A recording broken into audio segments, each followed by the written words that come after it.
चलिए आज हम लोग पढ़ेंगे रस।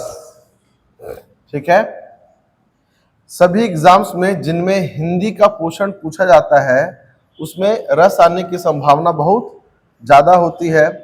और अभी जो मंडी निरीक्षक का एग्जाम होने वाला है उसमें स्पेशली इसको डाल दिया है रस, छंद, अलंकार, दोहा, सोरठा।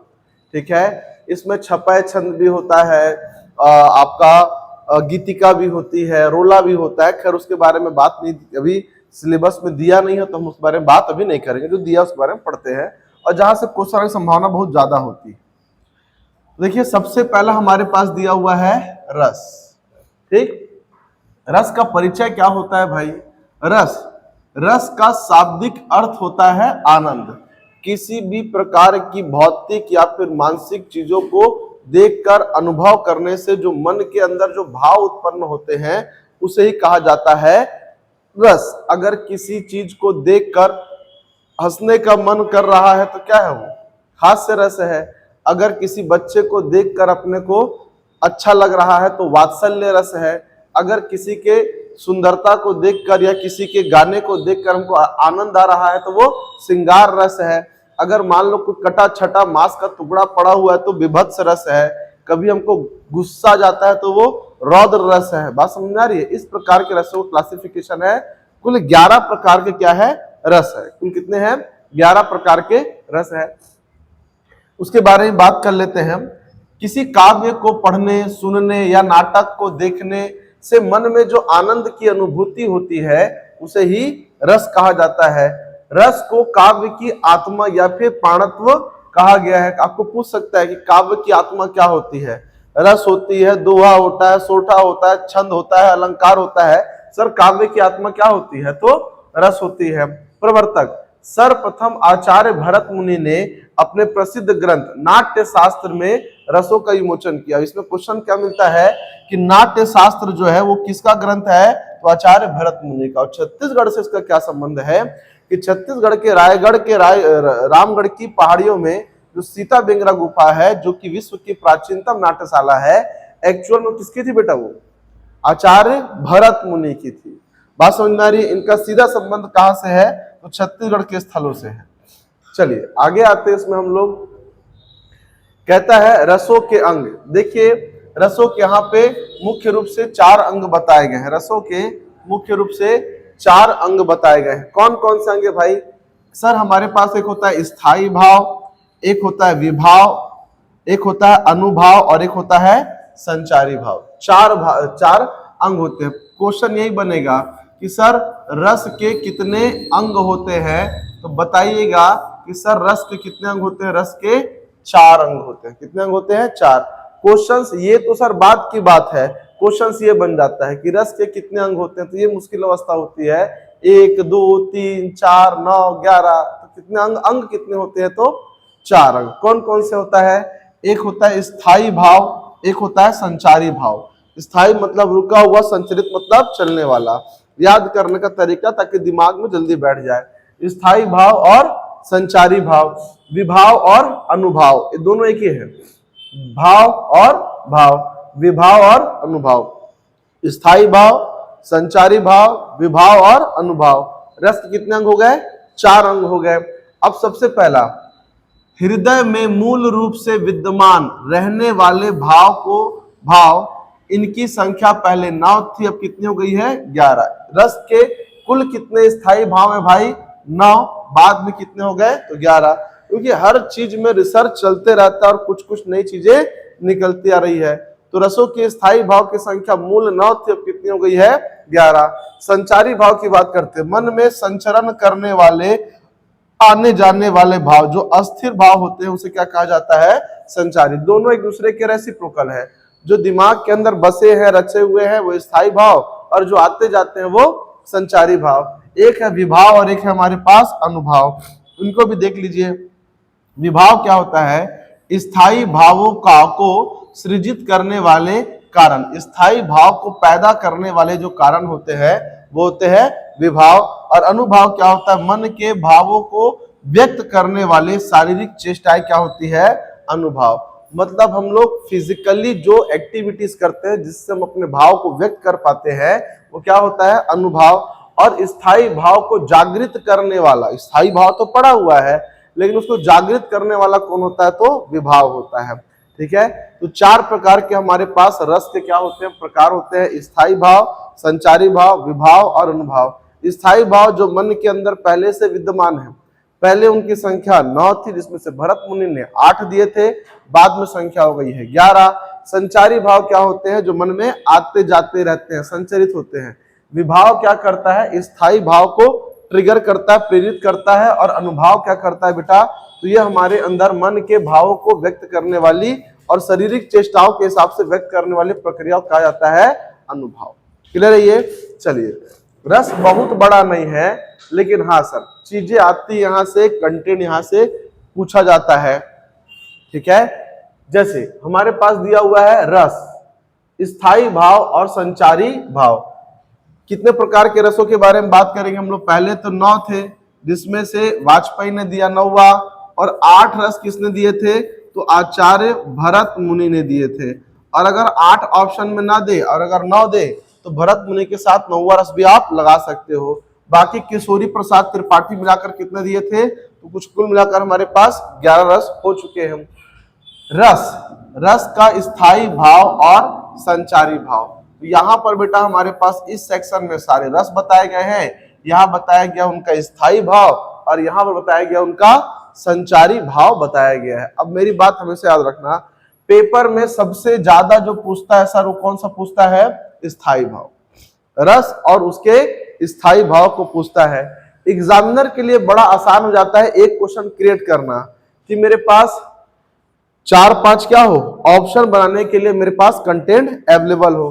तो आपको पूछेगा सर श्रृंगार रस का स्थायी भाव क्या होता है, रति होता है, हास्य होता है, शोक होता है या फिर उत्साह होता है। बात समझ में आ रही है, ABCD। तो क्या करेगा, मान लीजिए इन्हीं चारों को ऊपर नीचे लिख देगा, इनको चारों को ऊपर नीचे, और बोलेगा रसों को और उनके स्थायी भावों को क्या कीजिए, तो मैचिंग कीजिए। बात समझ में आ रही है, इतना सा बस काम होता है बेटा। राहुल ये ऑन है ना, देखो तो, चलो ऑन है ना। सबसे पहला हमारे पास दिया हुआ है श्रृंगार रस। श्रृंगार रस का स्थायी भाव क्या होता है बेटा, रति। रति मतलब होता है प्रेम। किसी को देखकर जब मेरे मन के अंदर लालसा उत्पन्न हो रही हो, प्रेम उत्पन्न हो रहा हो, हर्ष उत्पन्न हो रहा हो, तो इस प्रकार के रस को क्या कहा जाता है, श्रृंगार रस कहा जाता है। और आपको बस इतना याद रखना है कि श्रृंगार रस का स्थायी भाव क्या होती है, तो रति। आपको प्रेम भी पूछ सकता है, उसे ही श्रृंगार रस, या फिर मैं जिसको प्रेम करता हूं अगर उसे देखकर, उसकी बातें सुनकर मेरे अंदर जो भाव पैदा हो रहे हैं वो सब क्या होता है, तो श्रृंगार रस होता है। अगर संचारी भाव की बात करें तो जिससे हम प्रेम करते हैं उसको देख के हमको हर्ष होता है, हमको लज्जा आती है, चपलता होती है, उससे मोह होता है और क्या होती है, हमारी स्मृति में वो बसी होती है। तो संचारी भाव को ज्यादा नहीं पूछता है, मेन किसको पूछेगा बेटा, स्थायी भाव को पूछेगा। पर मैं ले आया हूं ताकि हमारे दिमाग में बसा रहे। हास्य रस, भाई आप हंस रहे हो तो उसका हास्य रस का स्थायी भाव क्या होगा, हास या फिर हंसी। और करुण रस, करुण रस, मुझे किसी को देखकर करुणा कब आती है, जब उसके लिए मुझे क्या हो रहा हो, दुख हो रहा हो। जैसे कि सुदामा जब भगवान कृष्ण के पास पहुंचे तो सुदामा की हालत को देखकर बड़ी करुणा आई थी, किनको, भगवान कृष्ण को। करुणा करके करुणानिधि रोए, ये कहावत सुनी होगी आप लोगों ने, ये जो दोहा था, तो करुणा करके करुणानिधि रोए। तो बेटा उनको देख करुणा का जो स्थायी भाव क्या होता है, वो शोक या फिर क्या हो रहा है, दुख होता है। जैसे कि मान लो कि आप कहीं मेले वेले में गए, भगवान ना करे वहां पे 3-4 साल कोई बालक है, वो क्या कर रहा है, तो कोई छोटा मोटा धंधा कर रहा होता है या फिर भगवान ना करे भीख मांग रहा होता है, तो उसको देखकर बड़ा दुख हो रहा होता है। उस समय जो मन के अंदर जो रस पैदा हो रहा होता है वो करुण रस होता है। कौन सा रस होता है, करुण रस होता है।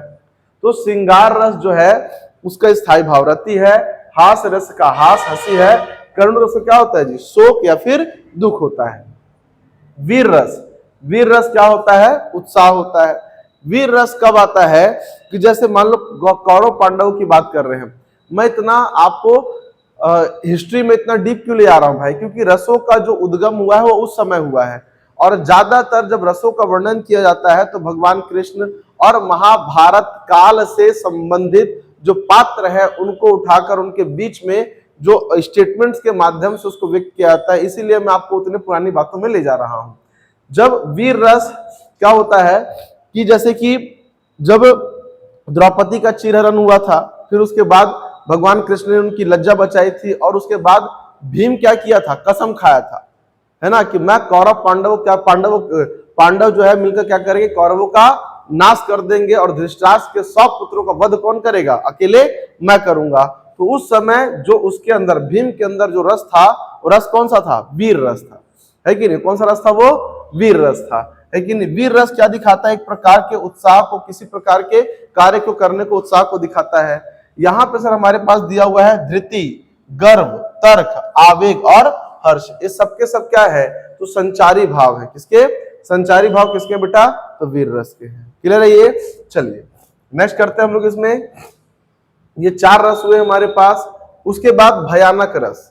भयानक रस का स्थायी भाव क्या होता है जी, भय होता है। आपको मोस्टली क्या पढ़ना है, तो स्थायी भाव पढ़ना। संचारी भाव उतना ज्यादा नहीं पूछेगा, लेकिन फिर भी साथ में कर लेते हैं। संचारी भाव जो होता है वो शंका होती है, भाई सामने से भूत आने वाला है, मुझे शंका हो रही है। मोह होता है, त्रास होता है, ग्लानि होती है और दैन्य होता है। तो मुख्यतः क्या पूछा जाता है बेटा उसका, तो मुख्यतः उसका स्थायी भाव ही पूछा जाता है। संचारी भाव तो क्या है, एक ही चीज जो हर्ष है वो 4-5 जगह क्या हो सकता है, वो संचारी भाव के रूप में क्या होता है, तो उपयोग होता है। बता रहा हूं सर, ठीक है। एक हमारे पास क्या हुआ, भयानक रस हुआ। तो भयानक रस का क्या होता है बेटा, भय। एक होता है रौद्र रस। याद रखना, वीर रस और रौद्र रस में दोनों में अंतर होता है, ठीक है। वीर रस और रौद्र रस दोनों में अंतर होता है। जिसकी वीर रस जो होता है उसका उत्साह होता है। वीर मतलब वो नहीं है जो केवल किसी की हत्या करे, किसी को मारे। वीर होता है भाई कि ये खेल को मैं क्या करूंगा, जीत कर दिखाऊंगा। वीर तो भी होता है, एक बॉल पे 8 रन चाहिए, बैट्समैन बोलता है कि मैं जीत जाऊंगा। कैसे जीत जाएगा, उसको भरोसा है कि सामने वाले क्या करेगा, एक नो बॉल डालेगा, उसमें छक्का मारूंगा, फिर एक और छक्का मारूंगा, बनेंगे 13 रन। ये होता है सर उत्साह हमारे पास। तो वीर रस का उत्साह होता है। रौद्र रस का क्या होता है बेटा, तो क्रोध होता है। क्या होता है, क्रोध। भगवान जो शिव हैं उन्होंने कौन सा अवतार लिया था, रुद्र अवतार लिया था ना, रुद्र अवतार। तो रुद्र अवतार किसको दिखाता है सर, तो रौद्र रस में, रौद्र रस को दिखाता है, उसका स्थायी भाव क्रोध है। एक होता है भयानक रस, जिससे भय पैदा हो, वो क्या होता है, भयानक। इसका स्थायी भाव क्या होता है, तो भय होता है। एक होता है विभत्स रस। इसको याद रखना सर, ये क्या है, इंपॉर्टेंट। इसका होता है जुगुप्सा या फिर घृणा। जब द्रौपदी का चीरहरण हुआ था, तो चीरहरण होने के बाद जब भीम जो है प्रतिज्ञा करता है कि मैं दुशासन की छाती को चीरूंगा और उसके रक्त से क्या करूंगा, द्रौपदी के बाल धोऊंगा, तब जाकर मेरा क्या होगा, प्रण पूरा होगा। ये सुने होंगे। तो भाई सोचो, अगर मैं उस चीज को इमेजिन कर रहा हूं या फिर देख रहा हूं कि भीम क्या कर रहा है, दुशासन की छाती को चीर रहा है, और एक महिला उसके रक्त से क्या कर रही है, तो अपने बाल धो रही है। सोचो ये बात कितनी विवादास्पद लगेगी, कितना गंदा लगेगा। तो इस समय जो मन के अंदर रस नहीं आएगा, रस पार नहीं कर रहे हैं, एक प्रकार की घृणा आ रही होती है, उसे क्या कहा गया है, जुगुप्सा। तो आसान क्या होता है सर, रौद्र रस का देखो क्रोध आ रहा है, वीर रस का उत्साह आ रहा है, भय से भयानक हो जा रहा है। अलग क्या है सर, यहाँ पे विभत्स। ऐसी चीजें जो देख के आदमी के दिमाग में घृणा आ जाए, वो क्या बनेगा, जुगुप्सा। वो क्या बनेगा, जुगुप्सा बनेगा। बात समझ में आ रही है। चलिए फिर आता है हमारे पास अद्भुत रस। वाह क्या अद्भुत नजारा है, वाह क्या दिन है। जैसे आज देखिए ना, दिन कितना अच्छा हो गया, मौसम एकदम, तो वो होता है विस्मय बोधक। उसका बेटा जो स्थायी भाव क्या होता है, वो विस्मय होता है। लेकिन ताजमहल को देख के वाह क्या ताजमहल है, तो वाह जो शब्द लगता है क्या कराता है, अद्भुत का उनको बोध कराता है, और उसका स्थायी भाव क्या होता है, तो विस्मय होता है। फिर दिया सर शांत रस। शांत रस का जो स्थायी भाव होता है वो होता है निर्वेद। इसको भी याद रखना है, शांत रस क्या होता है, निर्वेद होता है। ये स्थायी भाव इंपॉर्टेंट है। फिर दिया हुआ है वात्सल्य रस। वात्सल्य रस क्या होता है कि अगर मान लो एक 21 साल का युवक है, एक 21 साल का युवक है, और वो एक 19 साल की कन्या को देखता है, तो उसके अंदर जो भाव या प्रेम उत्पन्न हो रहा होता है, वो एक्चुअल में श्रृंगार रस होता है। क्या होता है, श्रृंगार रस। उस समय उसके मन में जो रस उत्पन्न होगा उस लड़की को देखकर, वो श्रृंगार रस होगा, जिसका स्थायी भाव रति है।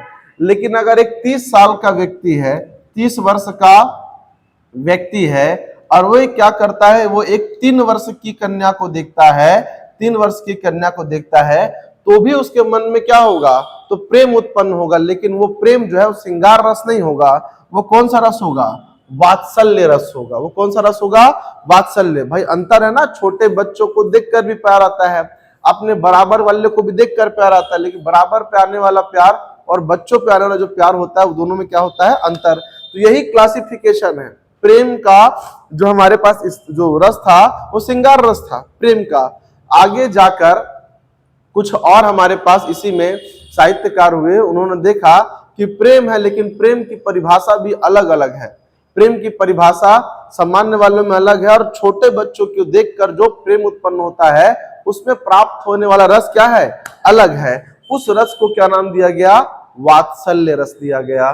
तो भाई उसका जो स्थायी भाव है वो वात्सल्य रति है। एक श्रृंगार रस में ओनली फॉर रति, और बच्चों वाली रति क्या हो जाएगी, वात्सल्य रति। क्योंकि बच्चों को देखकर, जरूरी नहीं है कि वो कोई पुरुष किसी कन्या को देखकर ही क्या करे, उसके अंदर वात्सल्य पैदा हो। वो किसी जो बालक होता है, बालिका छोड़ो, बालक को देखकर भी क्या हो सकता है, तो उसके अंदर वात्सल्य जाग सकता है। जैसे कि माँ के अंदर ममता जाग उठती है, अब वो चाहे बालक हो चाहे बालिका। जब बच्चे के लिए कोई रस पैदा होता है तो क्या होगा, वो वात्सल्य रस होगा। क्लियर है ये।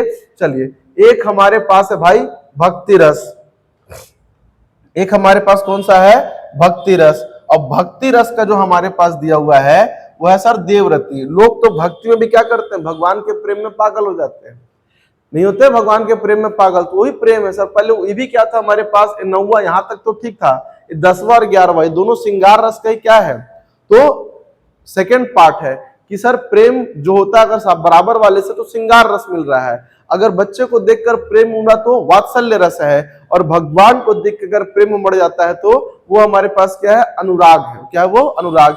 इसलिए श्रृंगार रस का जो स्थायी भाव रति है, वात्सल्य रस का क्या है, वात्सल्य रति, और भक्ति रस का क्या है बेटा, अनुराग रति है, या फिर देवरति। क्लियर है ये हमारे पास 9 प्रकार के रस है जी। कितने प्रकार के, 9 प्रकार के सॉरी 11 प्रकार के रस दिए हुए हैं। वो बेटा हमारे पास रस खत्म हो गया। इसके बाद हमारे पास क्या है, दोहा। क्या है, दोहा है।